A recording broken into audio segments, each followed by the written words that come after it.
Aba, Ginoong Maria, napupuno ka ng grasya. Ang Panginoong Diyos ay sumasa iyo. Ano namimiss mo sa asawa mo?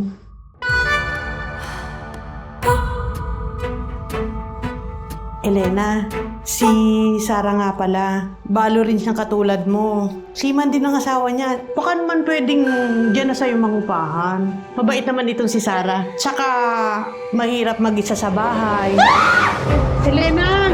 Kapitana? Elena, si Julian. Bulag ka ba talaga? Baka mamaya ni-scam mo lang kami, ha?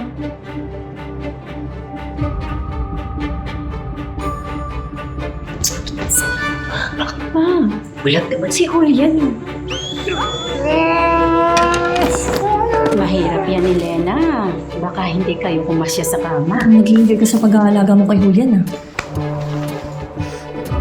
Kung totoo man, kung naririnig ko tungkol sa inyo ni Sarah, itigil nyo na yun. Mastig talaga eh. Thank you po. Alam mo, Elena, huwag ka mag-alala. Gagawa tayo ng maraming memories. Hindi ko kaya makapaglandian sa'yo habang nandyan siya. Paano naman ako? Julian? Hindi ba naman to eh? Hindi, dikilan mo ako. Hindi ako sila. Sobrang walang yan!